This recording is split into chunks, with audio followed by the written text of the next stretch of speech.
제목이 한 영혼의 소중함, 포로됨에서 자유를, 이 제목 가지고 말씀을 전하겠는데요.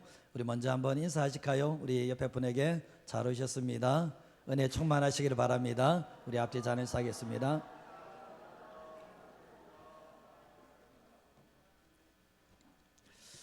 한 영혼의 소중함, 포로됨에서 자유를, 오늘 이 본문에 나오는 내용인데요. 오늘이 이제 종려 주일입니다. 예수님께서 이 땅에 오셔서 이제 예수님께서 마지막 주간을 십자가에 죽기 위해서 예루살렘으로 입성을 하시잖아요. 근데 예루살렘에 입성을 할 때 우리가 잘 아시는 것처럼 왜 예수님께서 이 땅에 오셨고, 왜 십자가에 죽으셨고, 왜 부활하셨는지를 이게 자기의 개인의 사건으로 경험하셔야 된다는 거예요. 영적으로 우리가 죽어 있죠. 이 땅에 태어날 때 하나님과 관계가 이제 영적으로 죽어 있는 관계에서 우리가 이 땅에 태어나게 됩니다.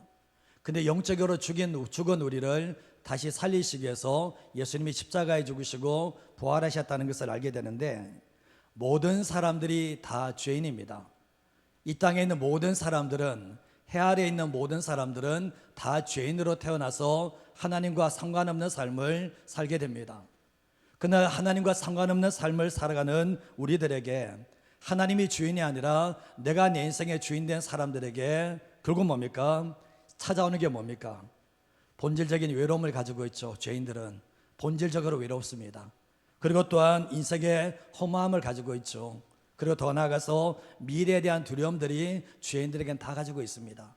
근데 예수님을 만남으로 통해서 본질적인 외로움들이 해결되어지게 되고, 인생의 허무함이 극복되어지게 되고, 미래에 대한 죽음까지도 우리를 두려움에 사로잡을 수 없다는 것을 예수님의 십자가를 통해서 우리에게 경험시켜 준다는 거죠.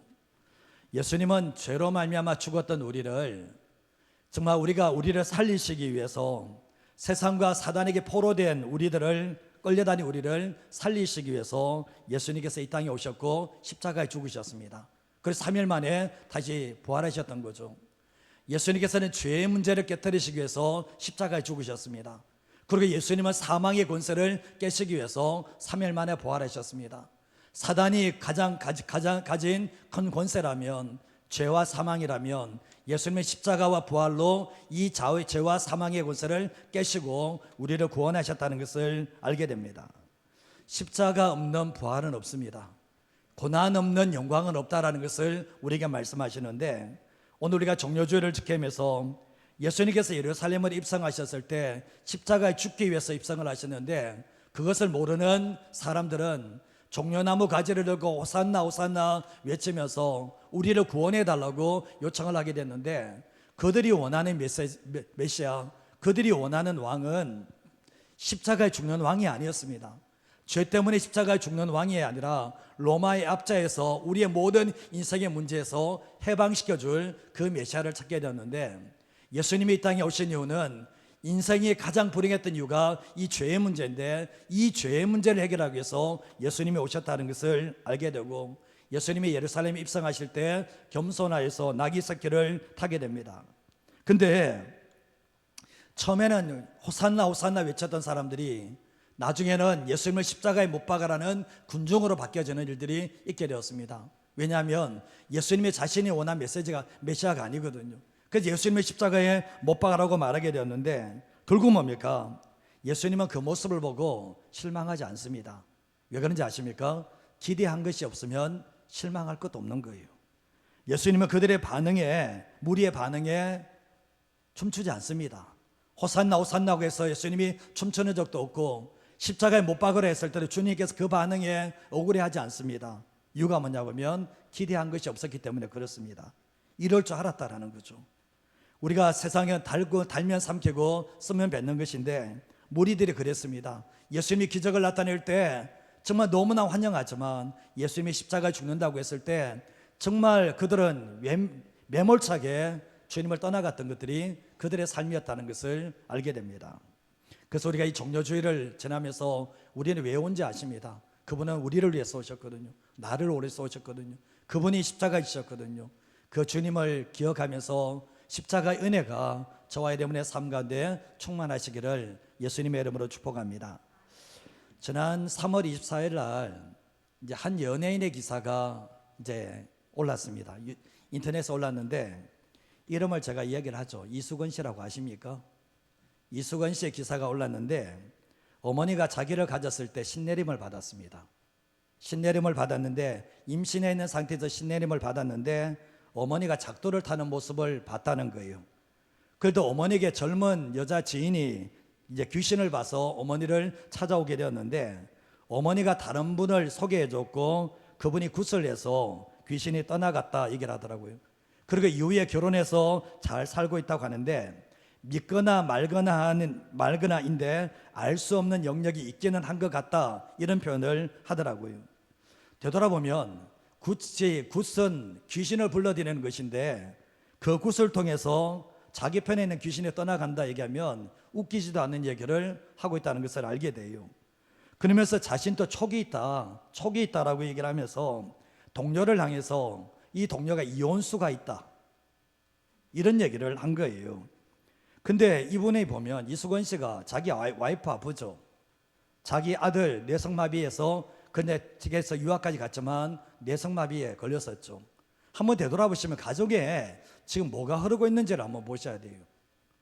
우리가 영적인 세계가 없다라고 얘기하는 사람들이 있거든요. 이것에 대해서 논리적인 사람들은 영적인 세계에 대해서 아무것도 모르거든요.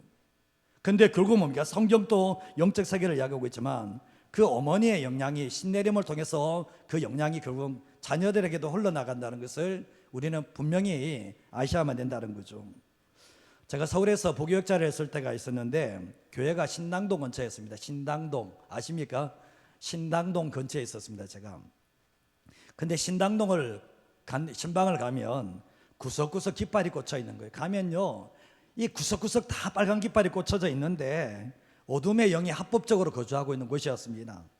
얼마나 무당들이 많은지 얼마나 점쟁이들이 많은지 심각했고 더럽고 음침하기 그지없는 그곳이 신당동이었거든요.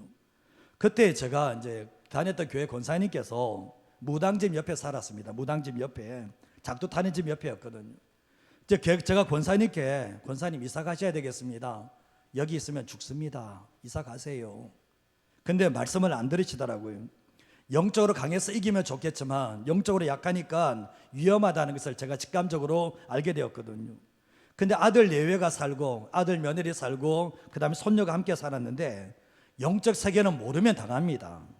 근데 영적 세계에서는 건물이 그럴 필요 없거든요. 영적 세계에서는 이 건물이 필요 없는 건물이에요. 이거는. 근데 이 벽 하나 사이로 옆에가 무당집이고 이 권사님 집에 이렇게 있는데 근데 나중에 손녀가 영적인 타격이 온 거예요. 영적으로 이렇게 안 좋은 것들을 보여지는 환상이 막 열려지는 일들이 일어나게 되었거든요.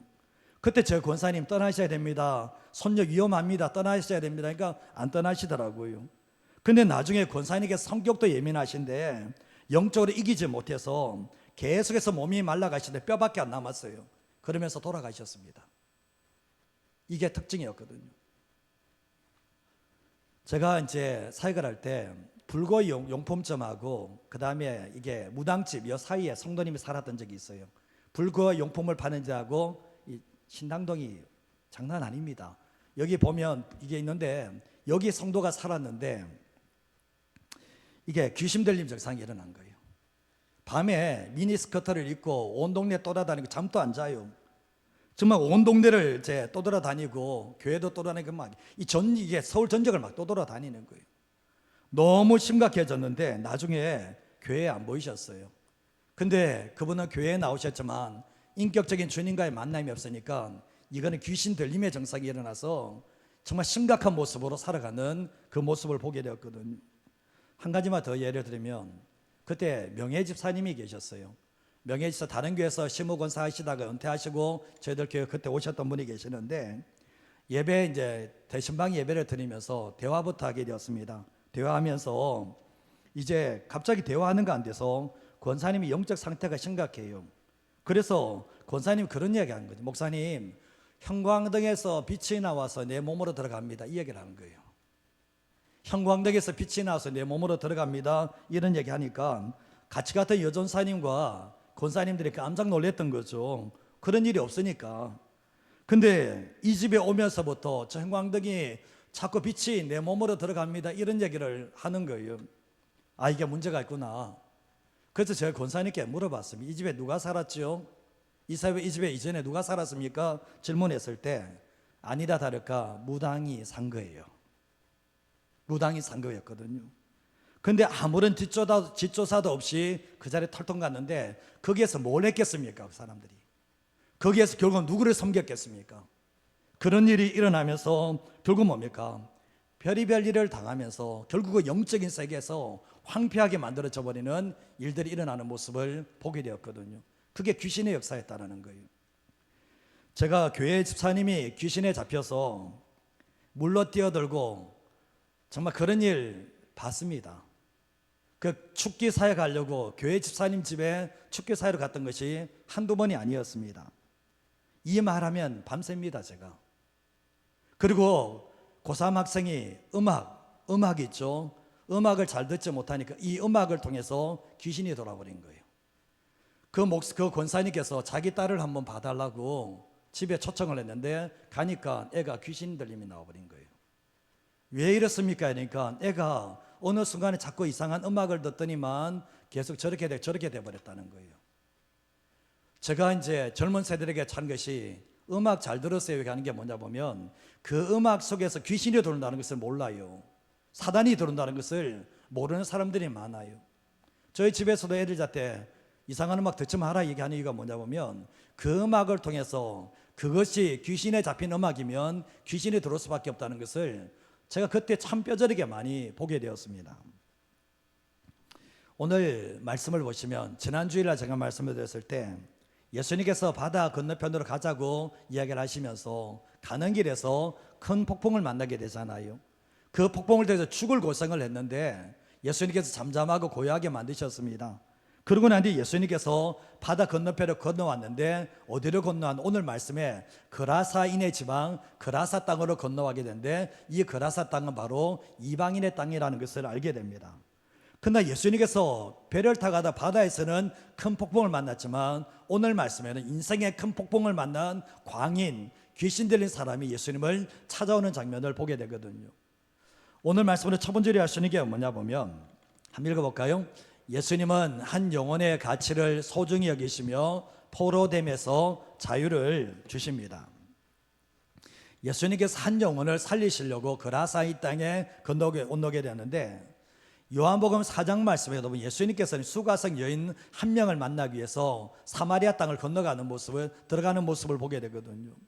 예수님은 하나님이 보여주시는 한 영혼, 그 영혼들을 살려내기 위해서 가시는데 예수님이 집회를 하면 수만 명이 모입니다. 그 집회도 주님이 아시지만 한 영혼 살려내기 위해서 그 한 명을 찾아가시는 모습이 오늘 본문에 나온다는 거죠. 오늘 5장 1절과 2절 말씀에 보면 예수님께서 바다 건너편 그라사인의 지방에 이르게 되었는데 이제 배에서 내리셨습니다. 나오니까 누가 찾아왔나 보면 더러운 귀신 들린 사람이 무덤 사이에서 나와서 예수님을 만났다라고 말씀을 합니다. 정말 말씀을 보면 죽을 고생에서 지금 건너왔는데 제자들은 왜 이곳에 온지를 몰랐던 거죠. 죽을 고생에서 이 그라사이 땅에 왔는데 왜 온지도 모르고 이방 땅에 왜 왔는지를 몰랐는데 예수님은 목적을 가지고 온 거예요. 이 사람 만나기 위해서, 이 한 사람 치유하기 위해서, 구원하기 위해서 여기 오게 되었는데 근데 예수님에게 있어서 모든 사람들이 더러운 귀신 들린 사람, 무덤에서 나오는 사람, 씻지도 않고 온몸에 냄새 나는 사람을 좋아하는 사람은 없어요.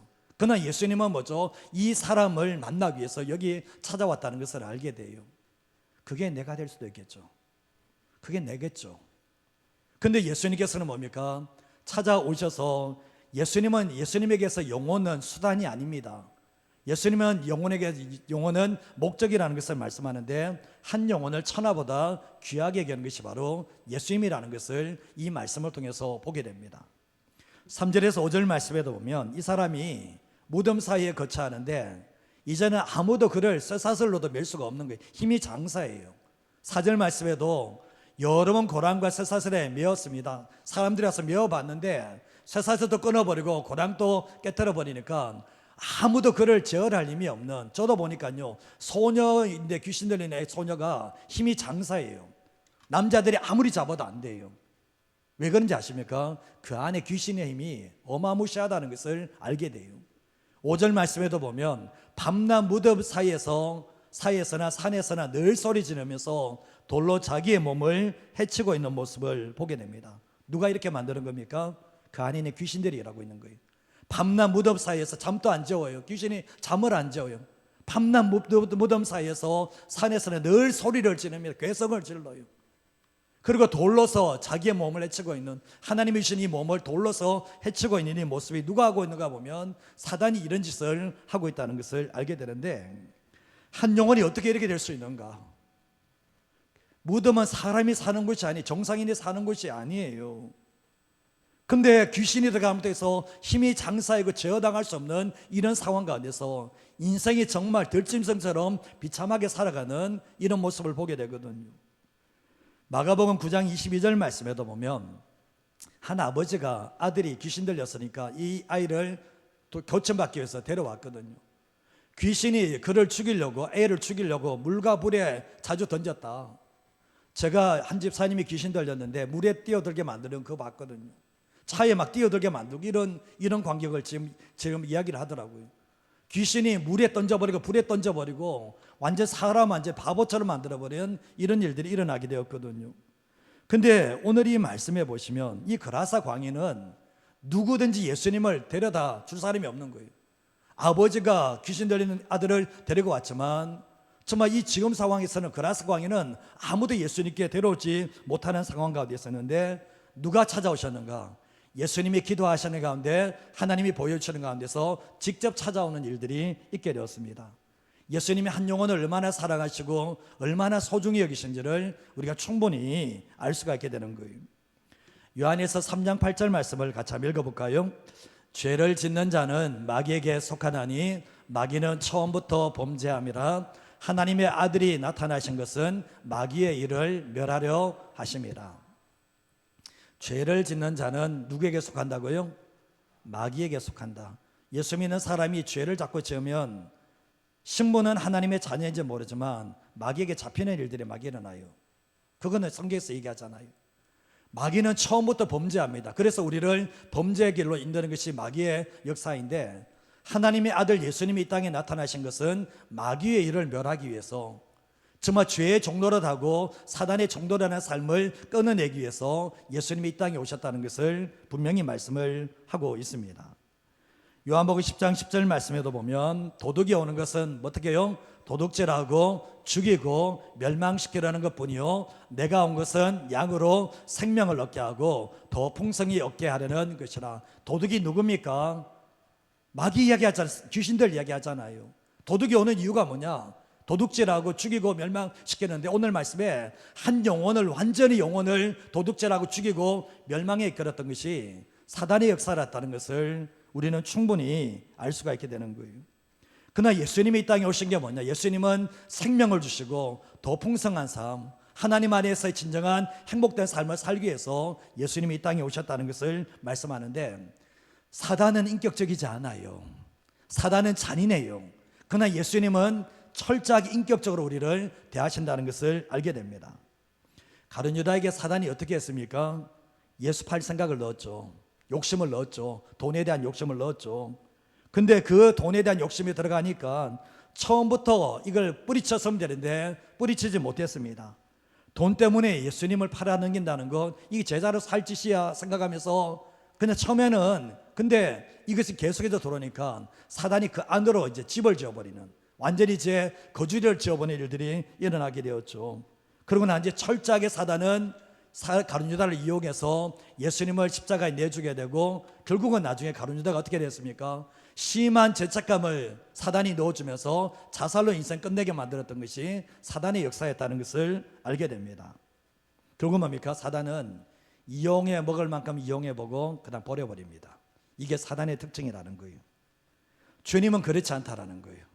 주님께서 십자가를 통해서 우리에게 생명을 주시고 주님 안에서 행복한 삶을 이끌어가는 것이 예수님의 사역이라는 것을 우리에게 말씀하시는데, 누가복음 4장 18절에서 19절 말씀에도 주의 성령이 내게 임하셨으니 가난한 자에게 복음을, 성령께서 내게 기름을 부으시고 예수님에게 기름을 부으시고 나를 보내서 포로된 자에게 자유를, 눈먼 자에게 다시 보게 함을, 눌린 자에게 자유롭게 하고 주의 은혜를 전파하기 위해서 예수님께서 성령으로 충만하시고 사역을 감당하셨는데, 포로된 자에게 자유를, 눌린 자에게 자유롭게 하기 위해서 예수님은 이 땅에 오셨다라고 말씀합니다. 그러고 난 뒤에 주님께서 우리가 죄에 눌려있고 사단에게 눌려있고 돈에 눌려있고 세상에 눌려있는 우리를 예수님의 은혜로 우리를 살려냈다라고 말씀을 하는 거죠. 그렇지 않습니까? 우리가 베드로전서 5장 8절과 9절 말씀을 보시면, 근신하라 깨어라 너희 대적마귀가 우는 사자같이 두루다니며 삼킬 자를 찾게 되는데, 너희는 믿음을 굳건하게 하여 그를 대적하라고 말씀을 합니다. 사단이, 마귀가 우는 사자처럼 공격을 하는데, 예수 믿는 사람이 타겟팅입니다. 믿지 않은 사람은 자기의 수하에 들어와 있어요. 이미 자기 편에 와 있거든요. 예수 믿는 사람에게 그거 우는 사자처럼 이 대적을 하는데 뒤에 말씀, 믿음을 굳건하게 하여서, 믿음이 굳건하지 않으면 못 이겨낸다는 거예요. 굳건한 게가 돼서 그를 대적하라고 분명히 말씀을 합니다. 야고보서 4장 7절에서 8절 말씀을 한번 읽어볼까요? 그런즉 너희는 하나님께 복종할지어다. 마귀를 대적하라. 그리하면 너희를 피하리라. 하나님을 가까이 하라. 그리하면 너희를 가까이 하시리라. 죄인들아 손을 깨끗이 하라. 두 마음을 품은 자들아 마음을 성결하게 하라. 하나님께 먼저 복종하는 게 먼저입니다. 하나님께 복종하고 마귀를 대적해야 되는 거죠. 하나님께 지금 반기를 들고 있으면서 마귀를 대적하면 피하는 거 그렇지 않죠. 그리고 뒤에 8절 말씀에도 하나님을 가까이 하면 하나님께서 우리를 가까이 하시기 때문에, 우리가 빛으로 들어가기 때문에 사단의 모든 권세들을 이길 수 있는 하나님의 사람이 될 수 있다는 것을 알게 돼요. 이 거라사 광인이 우리였습니다. 나였습니다. 죄의 종로로 타고 돈의 종로로 타고 사단의 이끌림을 받아서 세상의 문화, 세상의 사상을 따랐던 것이 우리 아닙니까? 근데 이런 우리를 위해서 예수님이 찾아오셨는데, 예수 믿지 않은 사람은 다 사단의 권세 안에 있습니다. 다 사단의 종로라는 삶을 삽니다. 예수 믿지 않은 사람은, 돈이 인생의 주인 된 사람은, 돈이 인생의 주인 된 사람은 그 안에서 사단의 역사가 강합니다. 돈 없이면 못 산다고요? 그 사람은 사단에게 지금 넘어가고 있는 거예요. 우리가 잘 아시다시피 통로를 지금 누가 연 겁니까? 이 귀신 들린 사람이 가문으로 왔든지 죄 때문에 왔든지 보고 듣는 것을 잘못함으로 이렇게 왔는지 모르지만, 한 사람의 인생 자체가 이렇게 망가질 수도 있다는 것을 오늘 이 말씀을 통해서 얘기를 합니다. 우리 주변에 그런 사람 있지 않습니까? 정신적인 문제도 있지만 영적인 문제에서 완전히 박살난 그런 사람들도 있다는 것을 알게 되죠. 그런데 오늘 이 말씀에 예수님은 한 영혼을 얼마나 사랑하시는지, 정말 사단에 포로되어 있는 그 사람을 자유케 하기 위해서였는데, 그게 우리고 내 자신이라는 것을 잊어버리지 마시고 살아가시기를 주님의 이름으로 축복합니다. 두 번째로 하시는 게 뭔가 읽어보겠습니다. 예수님의 관심은 한 영혼이지만 사람들의 관심은 자기 유익입니다. 사람들은 내게 피해가 오지 않는다면 다른 사람에게 무슨 일이 일어나도 관심 없습니다. 내게 피해가 없으면 다른 사람이 옆에서 죽어도 관심 없다는 얘기예요. 우리가 지금 전쟁이 일어나는 게 참 많이 있는데, 우리가 전쟁이 일어나지 않으면 저 사람이 전쟁을 통해서 무슨 일이 있다 할지라도 큰 관심을 잘 가지지 않습니다. 내 문제 아니니까. 근데 자신에게 피해가 오고 자신에게 손해가 오면 난리가 칩니다. 절대로 참지 않습니다. 그게 사람의 죄인의 본성이거든요. 오늘 6절에서 8절 말씀을 보시면, 이제 귀신 들린 사람이 이제 멀리서 예수를 보고 달려와 절을 합니다. 그리고 큰 소리로 부르짖는데, 이게 누구 음성입니까? 이 귀신 들린 사람의 음성인 것 같지만 그 안에 귀신이 말하는 거예요. 지극히 높으신 하나님의 아들 예수여, 나와 당신이 무슨 상관이 있습니까? 원하건대 하나님 앞에 맹세하고 나를 더 이상 괴롭히지 말아달라고 요청을 하게 됩니다. 그때 예수님께서 왜 그렇게 하나 보면, 귀신이 이미 예수님께서 그에게 더러운 귀신아 그 사람에게 나오라고 이미 말씀을 하셨기 때문에 더 이상 괴롭게 하지 말라고 예수님께 요청을 하게 되었던 거죠. 결국 보면 예수님께서는 계속해서 더러운 귀신이 나오라고 요청을 했다는 것을 알게 되는데, 예수님의 명령이 즉각적으로 이루어지지 않는 것은 하나님의 정확한 때에 쫓아내려고 때에 맞춰서 행하려고 하기 위해서 계속해서 유보를 시켜놓은 가운데 있었습니다. 근데 9절 말씀에 보면 예수님이 묻습니다. 네 이름이 뭐냐? 내 이름은 군대니 우리가 많음이다, 이렇게 얘기를 하게 되었거든요. 내 이름은 군대입니다, 우리가 많음이다. 군대라는 단어는 레기온이라는 단어인데 이게 로마 군단입니다. 로마 군단. 한 군단이 5,000명에서 6,000명 정도 되는데 여기 군대라는 레기온을 단어 써서 이 안에 얼마나 많은 6천 마리의 귀신들이 들어가 있어서 한 선의 인생을 완전 망쳐버린 한 군단이 들어간 이런 모습을 보게 되거든요. 귀신의 수가 얼마나 많았던지를 보여주고 있고, 그리고 광인의 이 귀신 들린 사람에게 침입한 사단의 세력이 얼마나 강력하고 파괴적이었는지를 분명히 말씀하는데 군대라는 단어를 쓰고 있다는 거예요. 사단은 한 사람의 건강한 영혼을 지배하기 위해서 수많은 자기 부하들을 끌고 들어가서 무자비하게 완전히 난폭하게 행동하는 모습을 보게 되거든요. 그러나 그에 비해서 정말 이 귀신의 세력이 아무리 많다 할지라도 예수님의 능력에 비해서는 아무것도 아니라는 것을 보여주게 됩니다. 결국은 예수님께서는 한 영혼을 망치는 그 귀신들에게 나오라고 얘기를 하게 되죠. 근데 결국은 뭡니까? 군대가 들어가 있었던 군대가. 근데 10절에 13절 말씀에 보면 이제 자기를 귀신들이 그 지방에서 내보내지 마시기를 간구하는데 마침 거기 돼지의 큰 떼가 산 곁에서 먹고 있습니다. 그때 간구합니다. 우리를 저 돼지에게로 들어가게 해달라고 요청을 하죠, 귀신들이. 그때 13절 말씀에 예수님께서 허락을 하십니다. 더러운 귀신들이 돼지떼로 들어갈 수 있도록 허락하니까 2,000마리가 되는 돼지떼가 있었는데 거기에 귀신들이 들어감으로 말미암아 귀신이 들어갈 때 돼지들이 바다를 향해서 비탈로 내기달아서 바다에 들어가서 다 몰살을 해버린 일들이 일어나게 되었던 거죠. 예수님에게 누가 중요합니까? 한 영혼이 중요합니까? 돼지 2,000마리가 중요합니까? 한 영혼이 중요하다는 것을, 귀신에 들린 영혼은 사람에게 아무 필요 없는 사람이잖아요. 민폐잖아요. 그러나 이 사람이 얼마나 소중했으면 돼지 2,000마리가 몰살다 할지라도 이 영혼들을 살려내시는 모습을 보게 되거든요. 그때 14절에서 17절 말씀에 치던 자들이, 돼지 치는 자들이 도망해서 읍내와 여러 마을에 들어가서 말합니다.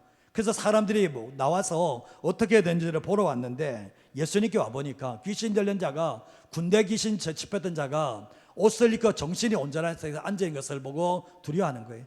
좀 전까지만 가까이 하지 못한 사람이 온전히 치유된 모습을 보게 되었거든요. 근데 이에 귀신 들렸던 자가 당한 것과 돼지의 일을 본 자들이 그들에게 하는 게 뭡니까? 그들이 예수님께서 그 지방에서 떠나시기를 간구합니다.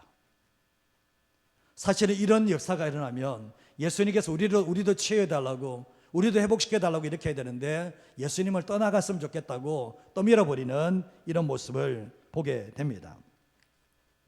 결국은 뭡니까? 정말 이 모습을 보면 참 반응이 의아합니다. 예수님을 떠나가려고 요청하니까 예수님은 즉각적으로 그걸 받아들이시고 나가버리십니다.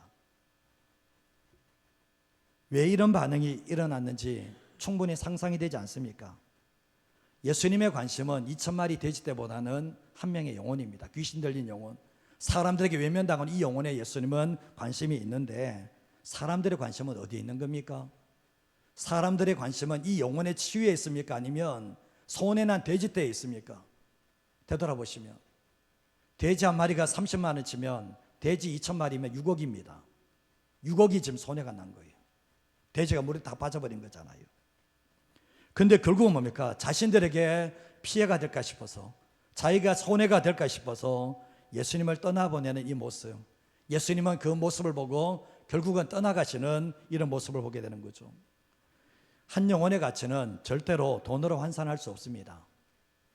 한 영혼의 가치는, 귀신 들린 사람이랄지라도 한 영혼의 가치는 돈 6억으로 가치 판단할 수 없다는 것을 우리에게 말씀하시는데, 모든 존재와 가치의 평가 기준이 오늘날에는 그 사람의 인격보다는 돈으로 되어 있습니다. 사람을 볼 때 돈으로 그 사람을 본다라는 거죠. 모든 것의 기준이 돈으로 돌아가는 세상은 미친 세상입니다. 이게 미친 세상이라는 거예요. 이게 지금 우리 지금 나라가 미친 세상으로 막 돌아가잖아요. 젊은 애들이 목적이 뭡니까? 돈 아닙니까? 미친 세상이 이게 지금 이래 돼가고 있는 거예요. 다 사난에게 다 잡혀가는 세상으로 돌아가고 있다는 거죠. 가룟 유다 잡았던 것도 돈 때문에 잡았거든요. 이 시대를 잡는 것도 사단이 결국 돈으로 다 잡는다는 것을, 결국은 한 영혼의 가치가 얼마나 중요한지를 모르니까 결국은 돈에 매여서 살아가는 모습을 보게 되거든요. 물론 돈이 주는 편안함과 힘이 있습니다. 그러나 여기에 빠지면 주님은 절대로 보이지 않는다는 거예요. 예수 믿는 사람들이 세상과 다른 가치관으로 살아가는 거잖아요. 영혼이 중요한 겁니까? 돈이 중요한 겁니까? 한 영혼이 중요한 겁니까? 돼지 2,000마리가 더 중요한 겁니까? 우리는 늘 그렇게 한 영혼이라고 얘기합니다. 근데 삶을 살아가는 모습은 한 영혼이 아니라 혹시 돈 아니십니까? 그거 아닙니까? 그러면 우리가 주님과 얼마나 어긋난 삶을 살고 있는지, 얼마나 다른 시각으로 살고 있는지를 한번 생각해 보셔야 됩니다. 오늘날 보면 한 영혼에 대한 마음이 없는 사람들이 있습니다. 한 영혼이 떠나가고 한 영혼이 하면요, 저도 성도님 한 영혼 나가면요, 이 가슴에 이렇게 못이 박히는 것 같아요. 어떤 데는 진짜 못이 박히는 것 같아요. 좀 나을만 하면 또 영혼 나가면 이게 가슴에 심장이 막 쪼여든다는 이런 느낌 아십니까?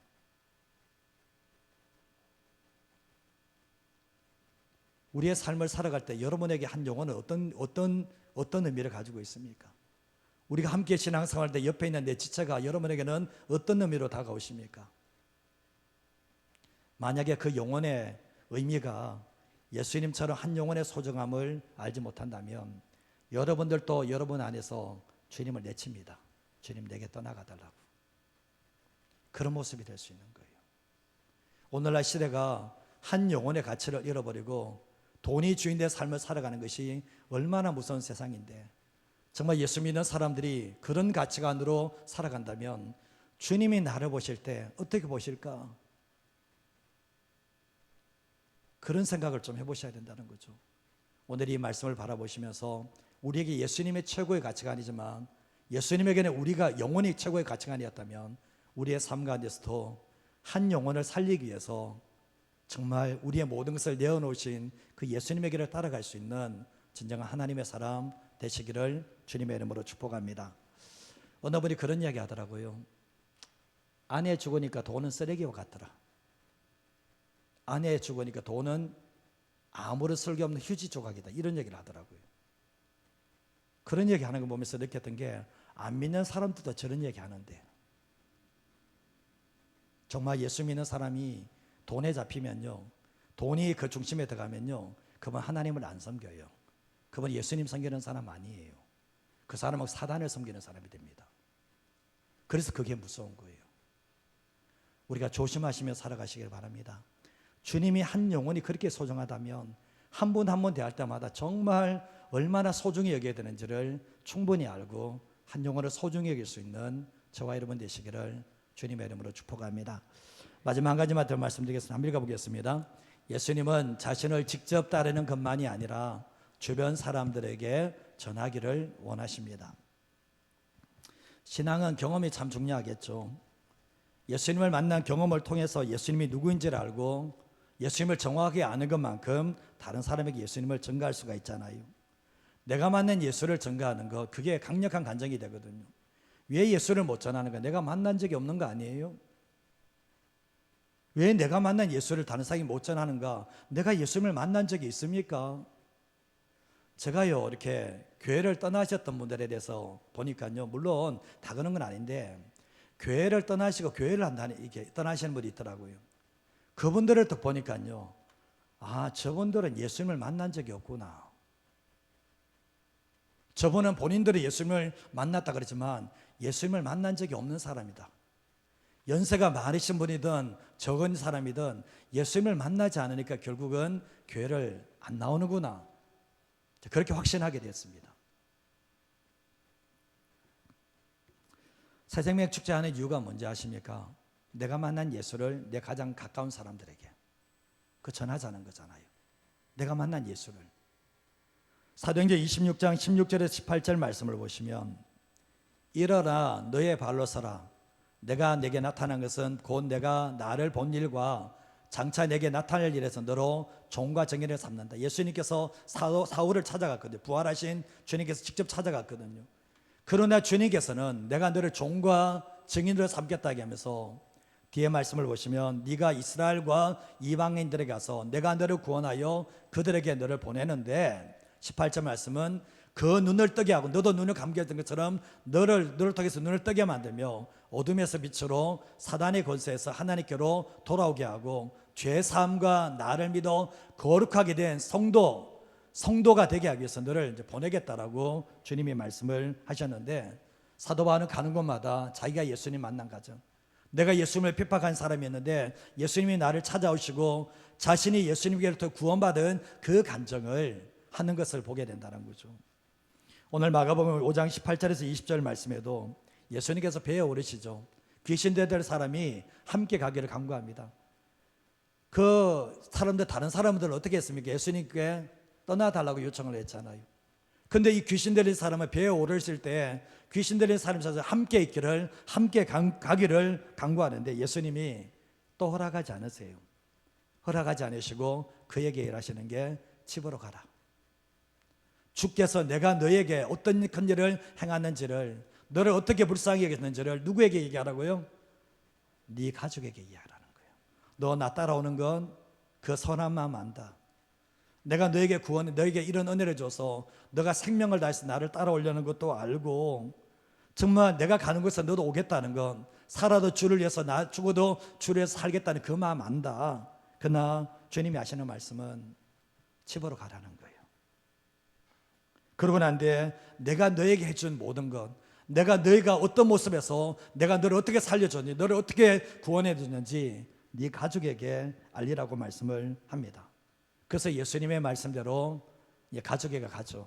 그래서 예수님께서 자신에게 어떻게 큰 일 행하셨는지를 자기 가족에게 전하고 또 주변도 데가볼리에 전파하면서 모든 사람이, 그 사람을 알았던 사람들은 그 모습을 보면서 예수님에게 마음을 열게 되고 예수님이 누구인지를 알게 되는 일들이 일어나게 되었던 거죠. 광인에서 선교사로 바뀌어요. 귀신 들린 사람에서 이제는 예수님의 종이 되고 증인이 되고 선교사로 바뀌어지는 모습을 보게 됩니다. 며칠까지만 이런 모습 아니었잖아요. 완전히 인생 끝까지 갔던 사람이 예수님을 만남을 통해서 새로운 사람이 되고 다른 사람에게, 가족들에게 예수를 증거할 수 있는 사람이 됐다는 것을 이야기하고 있습니다. 가장 효과적인 전도 방법은 내가 만난 예수를 전하는 거예요. 내가 경험한 그 예수를 전하는 거예요. 내가 예수님을 만나기 전에 어떻게 삶을 살았는지, 예수님이 내게 어떻게 찾아오셨는지, 내가 예수님을 통해서 어떻게 변화됐는지 그 얘기를 하자는 거거든요. 그라사 광인에게도, 오늘 귀신 들린 사람에게도 예수님이 그걸 요구하셨습니다. 나를 따르는 것만이 제자의 길을 걸어가는 거 아니야. 예수님 당시에 보면 예수님께 향유효급을 부었던 마리아도 예수님 따라가지는 않았잖아요. 제자로 그렇게 따라가지는 않았잖아요. 그러나 제자보다 더 위대한 제자의 길을 걸어갔잖아요. 그런 것처럼 예수님께서는 나를 따라오는 것만이 그게 아니라 너가 있는 자리에서 너가 나를 만난 것을 가지고 다른 사람에게 나를 증언하는 것, 그것도 바로 제자의 길이라는 것을 우리에게 말씀하고 있다는 거죠. 이 그라사 광야 귀신의 사람은 예수님을 만남을 통해서 예수님이 하나님의 아들이시고 예수님이 메시아시고 예수님이 구원자 되심을 인정하는 놀라운 역사가 있게 되었는데, 이 그라사 광인이 또다시 귀신에게 잡혔겠습니까? 또 죄에, 돈에 논해서 또 이렇게 삶을 살았겠습니까? 그 삶이 어떤 삶인지 몰랐습니까? 자기가 통로를 열어가지고 그렇게 됐는데 또 다시 통로를 열겠습니까? 그렇게 하진 않는다는 거예요. 결국 뭡니까? 이제 자유와 해방의 몸이 됨으로 말미암아 결국 뭡니까? 복음을 증거하는 삶을 살았다는 것을 알게 돼요. 예수 믿는 사람들이 귀신 들림의 증상은 아니지만 귀신에게 이제 영향을 받는 사람들이 적지 않습니다. 내 안에 욕심이 들어오십니까? 내 안에 돈에 대한 그게, 돈 없으면 못 사십니까? 잡혔습니다. 귀신에게 지금 잡히기 일보 직전입니다. 육신의 정욕과 안목의 정욕과 이성의 자랑이 들어오십니까? 그러면 내 안에서 귀신의 역사가 일어나는 거예요. 지금 죄에 대해서 경각심이 없는 삶을 살아가십니까? 지금 사단이 내 안에서 얼마나 역사하는지를 모르고 있기 때문에 그런 거예요. 왜 예수님께서 현장에서 가늠하다 잡힌 여인이 정말 죄 없는 자가 도로 찾아 다 떠났을 때 주님이 하셨던 말씀이 뭡니까? 다시는 죄를 짓지 마라. 죄 지면 누가 찾아온다고요? 사단이 치고 들어온다는, 합법적으로 들어온다는 것을 우리에게 말씀하고 있잖아요. 신앙 생활할 때 보면 이 사단의 존재가 얼마나 무서운지를 성도들이 영적 세계를 모르는 분들이 계세요. 제가 처음에 얘기했죠. 영적 세계에서 인생이 완전 망쳐버립니다. 우울증에 걸려가 망쳐버리거든요. 인생 중독에서 망쳐버리거든요. 이런 역사가 어디에서 사단이 보면서 박수칩니다. 근데 자기는 몰라. 도박하는 사람들이 있죠. 다 뒤에서 뭐가 역사하는지 아십니까? 예배 시간에 습관적으로 좋으시는 분들이 그 뒤에서 역사가 누가 하는지 아십니까? 귀신이 합니다. 피곤해서 잔다고요? 아니요. 귀신의 역사입니다. 그거. 내가 예배 현장에서 습관적으로 좋으십니까? 지금 내 귀신에게 잡혀간다 생각하시면 돼요. 그게 성경적으로 얘기하는 거예요. 저는 오늘 이 말씀을 전하지만 예수 믿는 사람이 귀신에 끌려다니면 기분 나쁘잖아요. 주님이 생명 주시고 풍성하게 삶을 살아 그러는데 내 안에 주님에 이끌려서 삶을 살아가는데 주님이 원하지 않은 게 주인 돼서 내 안에 있으면 그게 사단이 결국 내 삶을 이끌어가는 통로가 된다는 건 그게 문제가 되는 거예요. 저는 이제 네팔에 다녀오면서 정말 심각했던 게 사람 사지가 멀쩡해요. 사시 멀쩡한데 기도합시다 하고 손대는 순간에 괴성을 지르면서 귀신이 떠나가는 안 그런 영혼이 없는 거예요. 사실은 보면 왜 멀쩡한 사람이 손댔는데 안수하는데 왜 괴성을 질러요? 그 안에 들어가는 귀신 때문에 그런 거거든요. 지금 한번 해볼까요?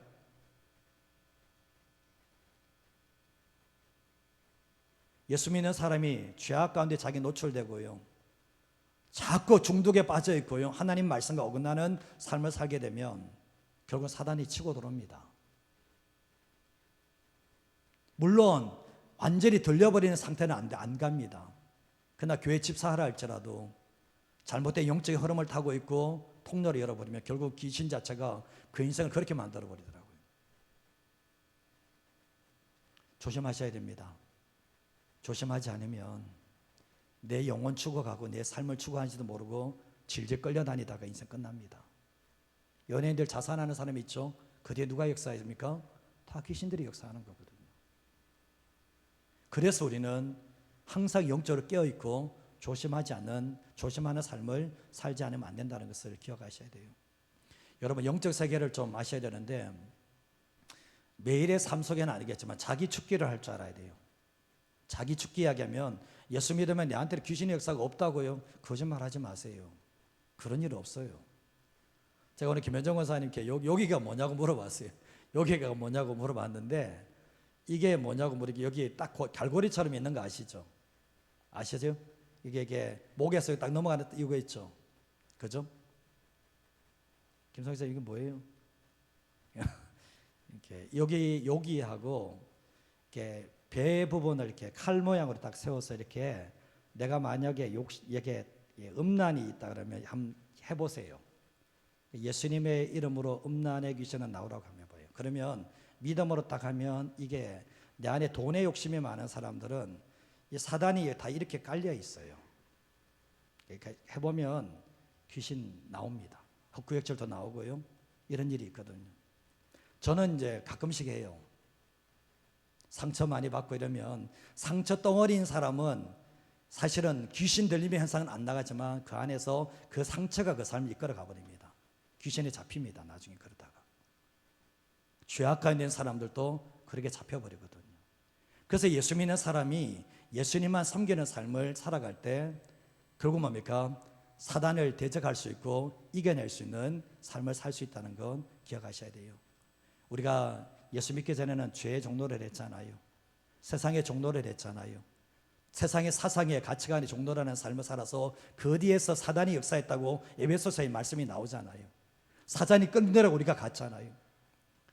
그건 제가 보면요, 주일날 예배가 얼마나 소중한지, 우리의 삶을 살아갈 때 주님이 얼마나 소중한지를 경험하지 못하면 결국은 삶에 자기 자신이 주인 된 삶을 사는 것 같지만 그 뒤에서 귀신의 역사가 있다는 것을 기억하시면서 살아가셔야 됩니다. 귀신의 영역에서 우리가 자유롭게 해주셨습니다. 또 거기에 속으로 또 들어가시겠습니까? 또 들어가서 힘들게 만드시겠습니까? 그건 아니라는 거죠. 그래서 우리가 이 영적 세계에 대해서 모르지 않은 삶을 모르는 삶을 살아가지 마시고요.